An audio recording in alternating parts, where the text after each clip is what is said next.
Hello everyone and welcome back to the second, and, sadly, already final episode of this Hearts of Iron 4 campaign with the Total War mod.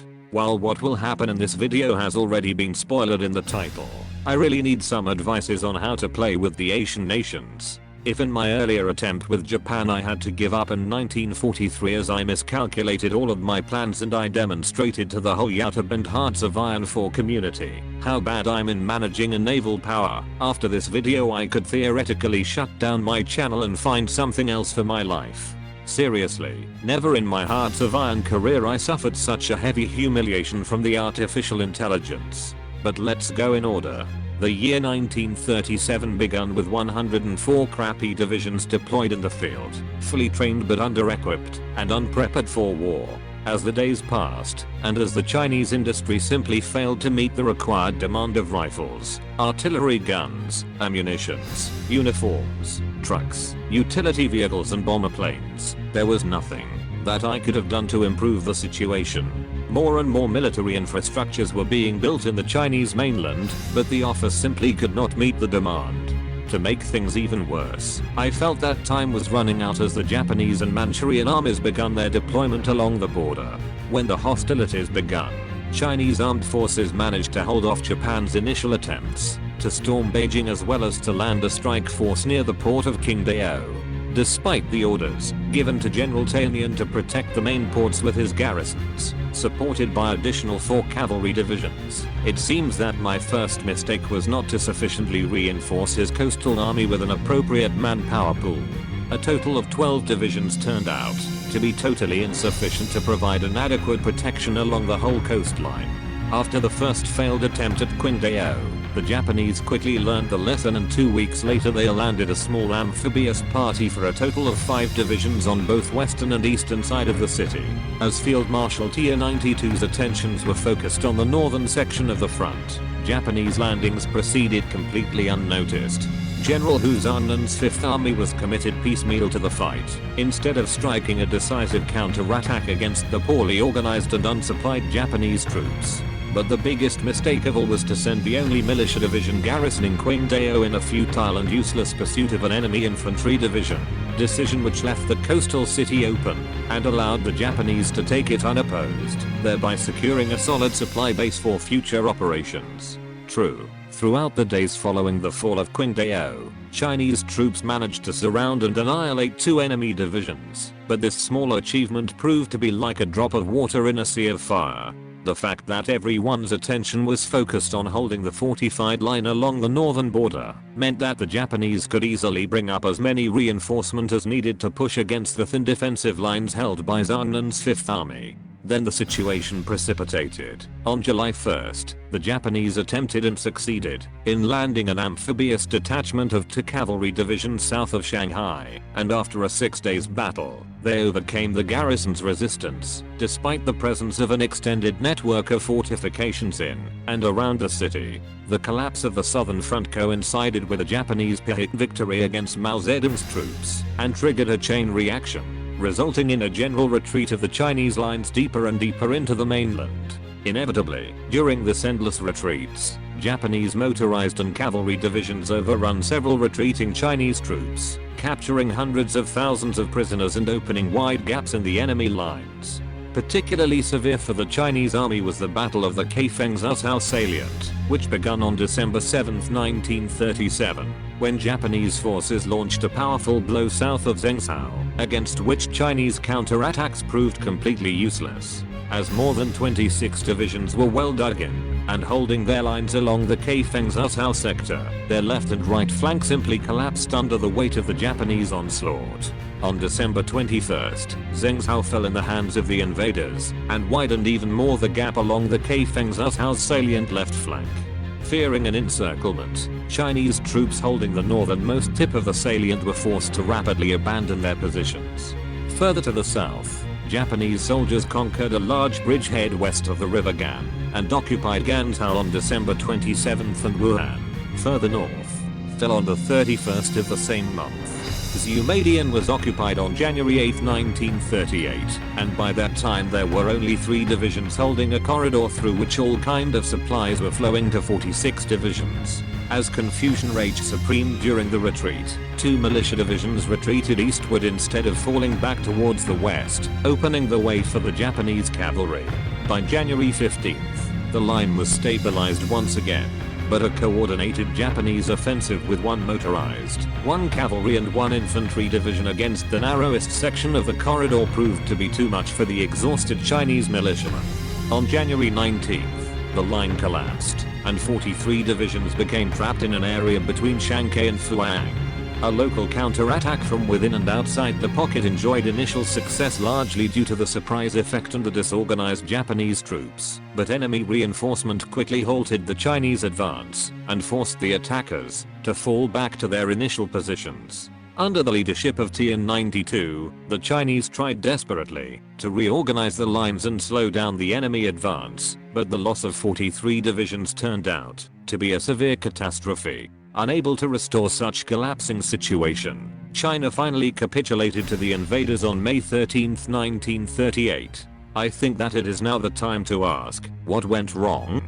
How could the invincible TN-92 succumb to the AI? And how did it happen so fast? Looking in retrospective, one very likely mistake caused by the inexperience in playing a nation was not spamming enough troops.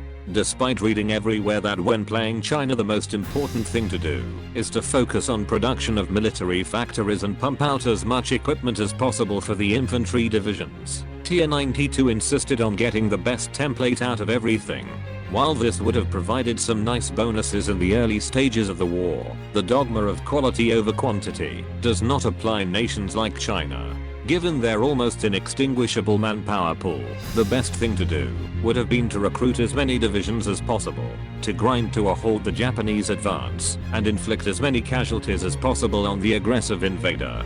Having more badly trained and under-equipped divisions would have been still a better choice than having better but fewer troops, as it did happen with Field Marshal TN-92. But more troops mean more equipment to be built, and without factories and resources to fuel them, rifles and guns don't rain from the sky like snow in Christmas time.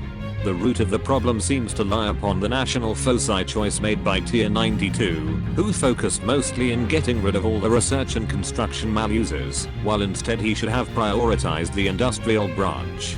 Going down the financial policy, price controls and grain tax foci would have granted a significant reduction in consumer goods factories, which could have been invested in expanding even more the weak Chinese military industry as well as providing some small albeit welcome bonuses to factory output. But who could have known that? This is an important lesson that Field Marshal TN-92 did learn for his future campaign with China. I hope you all enjoyed this episode and will still follow me in future campaigns. Thanks a lot and see you soon.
the enemy and know yourself, you need not fear the result of 100 battles.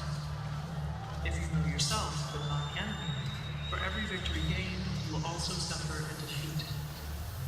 If you know neither the enemy nor yourself, you will succumb in every battle.